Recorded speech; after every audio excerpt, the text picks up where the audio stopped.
Bon matin tout le monde. Ce matin, on va voir une autre compétence d'étude biblique qu'on appelle l'aperçu général ou la big picture, ou qu'on appelle aussi la structure thématique.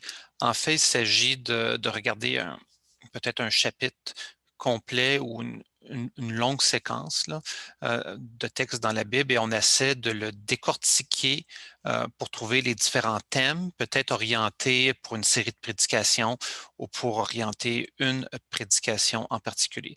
Donc, je vais prendre Matthieu 6 et je vais partager mon écran pour le faire. Donc, il y a différentes étapes que l'on va suivre dans Matthieu 6. Bien évidemment, la première étape est celle de la lecture. Donc, comme on est dans le Sermon sur la montagne, je vous invite en premier lieu à lire peut-être une fois ou deux les chapitres 5 à 7 pour avoir une idée générale euh, du Sermon sur la montagne et puis de faire quelques lectures, peut-être trois de Matthieu 6 pour être bien imbibé de la parole. Donc ça, c'est la première chose, c'est la lecture. Donc, lecture un peu plus générale, un, et deux, une lecture du chapitre en tant que tel. Donc là, on va commencer à identifier, on va travailler dans le centre. Ici, on va travailler avec le texte premièrement, et on va identifier les mots qui se répètent. Hein.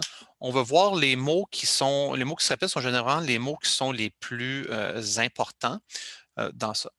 Donc, on peut voir ici, et je vais prendre des tons de vert pour commencer, là, voilà. Et donc, si j'ai le mot récompense, le mot récompense qui revient souvent dans le texte, et là, je fais juste le. J'ai déjà placé le texte un petit peu séparé en sections pour que ce soit euh, plus facile. Donc, ici, il y a encore le mot récompense, et voilà. Donc là, le premier mot. Deuxième mot, je vais prendre un autre ton de vert, je vais prendre un ton comme ça. Il y a le mot père. Hein, le mot père qui est aussi un mot qui revient dans chacune des strophes, pas mal. Donc, Père ici, Père là, Père, le Père céleste. Là, je ne prends pas tout Père céleste, je vais juste prendre Père, là, parce que des fois, il y a le Père céleste, ce n'est pas écrit au complet. OK, Père le rendra.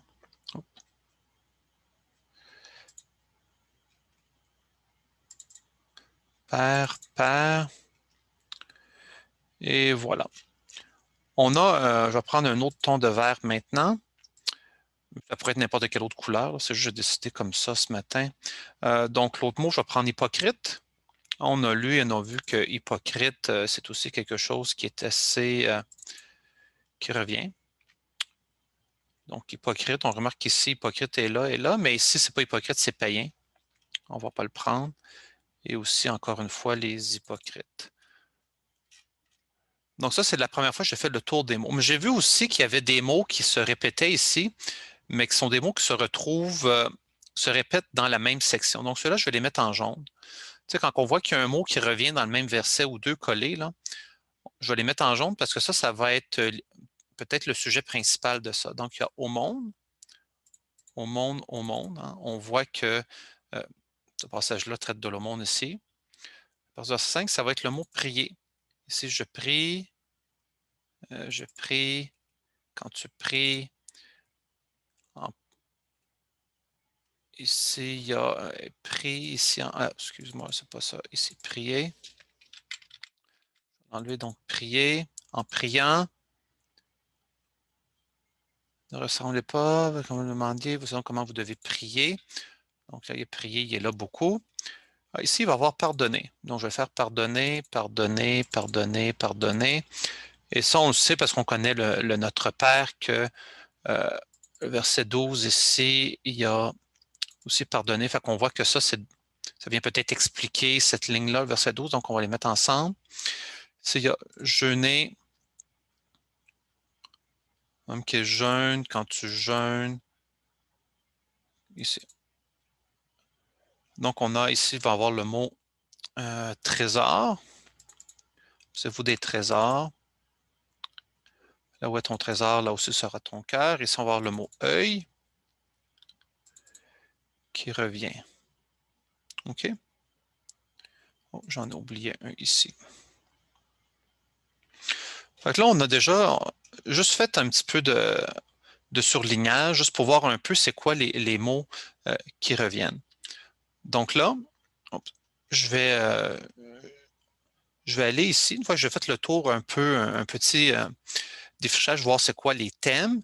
Là, à gauche, je vais identifier, c'est la quatrième chose que je fais, je vais identifier le thème. Donc ça, ici, on voit que c'est une introduction, un peu le verset 2, le verset 5 et l'autre, hein, ils ont le monde, la prière et le jeûne. Donc ça, c'est une introduction euh, à tout ça. Le verset 2, on va voir que ça va parler de l'aumône. Verset 5, la prière. Mais on voit qu'il y a une prière un peu, une première partie, la prière ici, qui va avoir, qui va répondre à l'aumône, et le jeûne, qui est la même structure. Mais on a aussi une deuxième section sur la prière. Je vais appeler prière numéro 2, là. Et puis ça, c'est le Notre Père. Ici, on a le Notre Père, plus en particulier, qui est là. Ici, on va voir le pardon. Et je vais mettre une petite note déjà au verset 12, là, qu'il y a pardon ici aussi, juste pour voir que ça va ensemble. Après ça, on a le jeûne. On va avoir les trésors. Et on va avoir l'œil. Je vais s'accrocher dans un bouton. Donc, l'œil ici. Donc, ça, c'est la quatrième étape. Donc, j'identifie le thème principal de la section.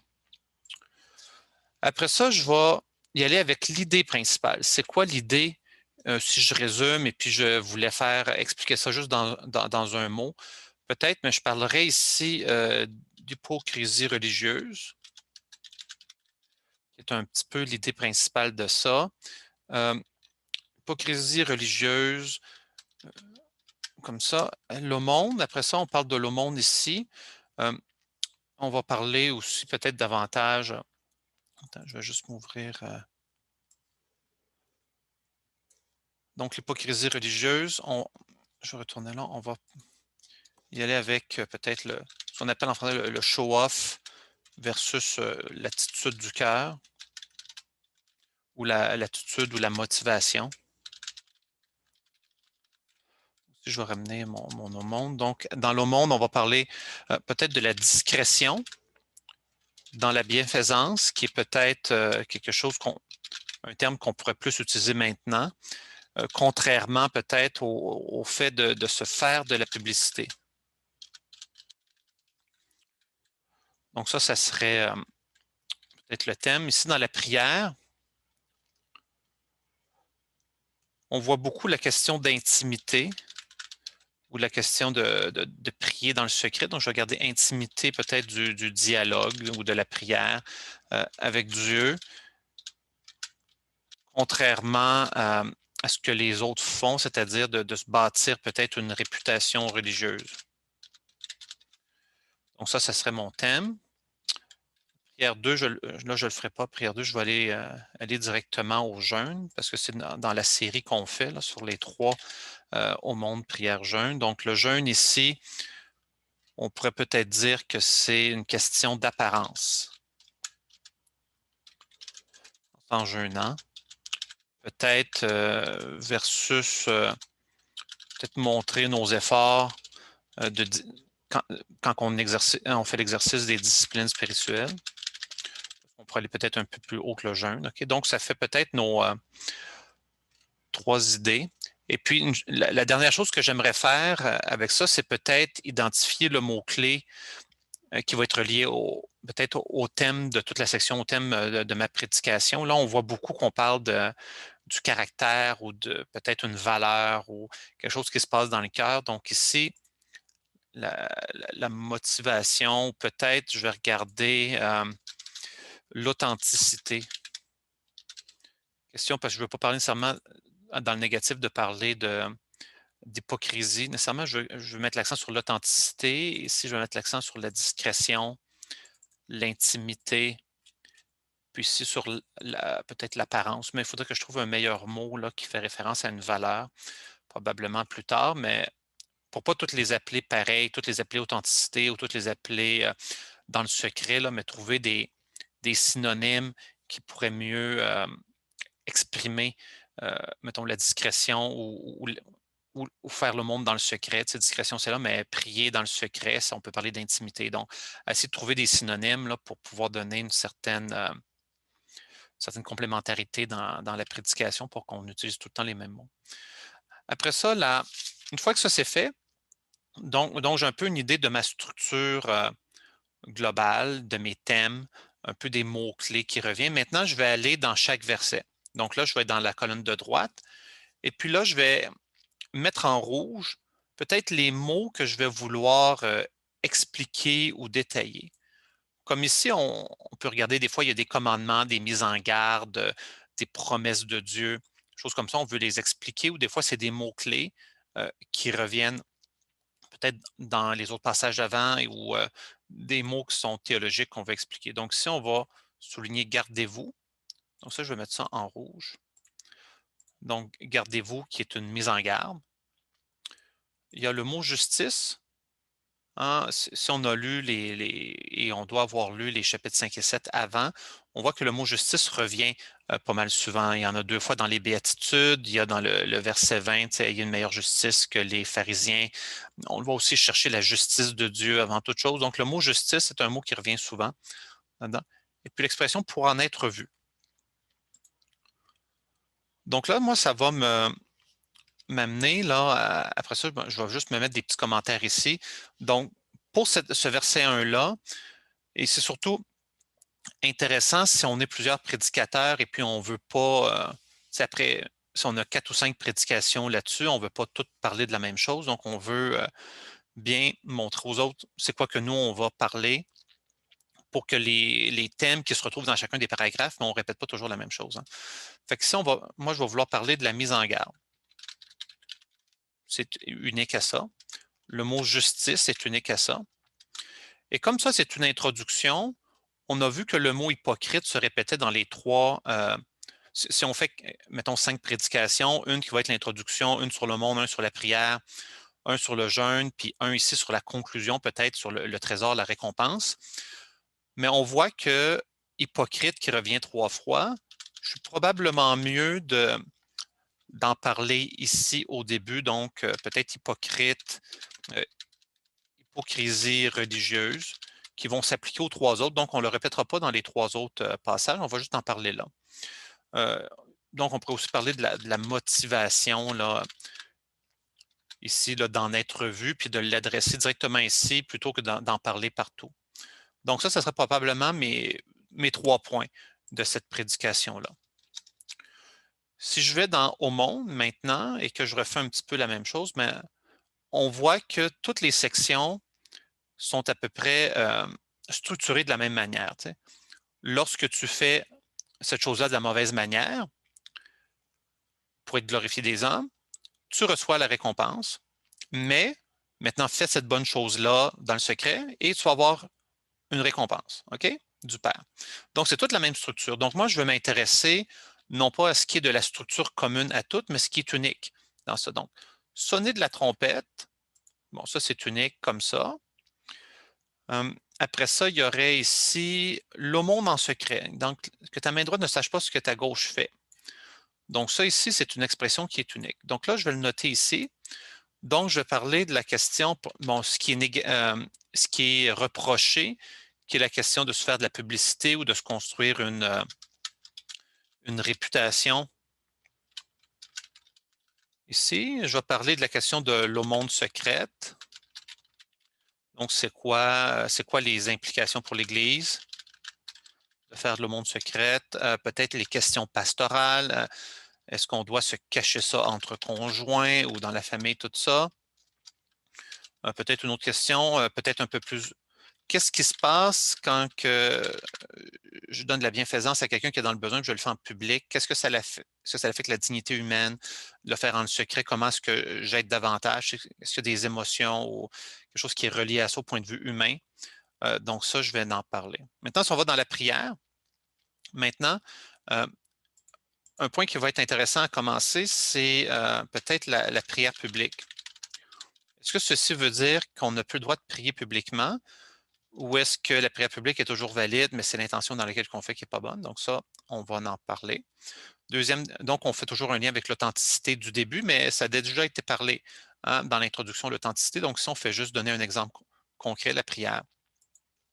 Après ça, donc c'est ici, je vais highlighter ça, donc dans les synagogues, dans le coin des rues. Et puis ici, il y a chambre, probablement fermer la porte de la chambre qui m'intéresse. Le lieu secret m'intéresse ici parce que chambre et lieu secret, ça vient ensemble. Donc, 2, je vais parler de peut-être de l'intimité de la prière, du dialogue avec Dieu. On va expliquer chambre, on va expliquer peut-être fermer la porte, chambre, porte. Et puis, je vais mettre l'accent là-dessus sur trouver son lieu secret.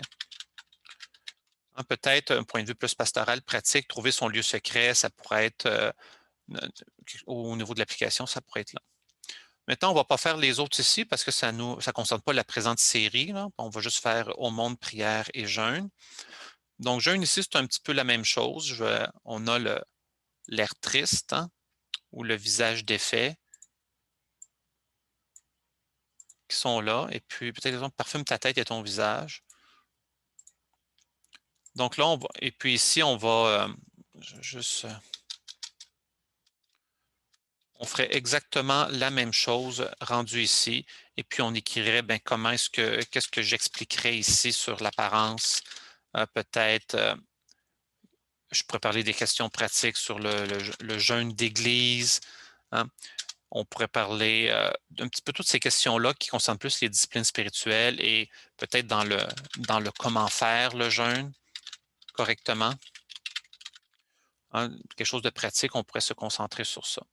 Et après ça, on a bien sûr ici, je garderai la question de récompense, peut-être avec le trésor à la fin. Hein. On voit que récompense est partout, mais si on est 3 prédicateurs différents puis que chacun traite récompense à chaque fois, ça ne marchera pas, ni hypocrisie. Fait qu'hypocrisie, je l'ai enlevé des 3, je l'ai mis en haut.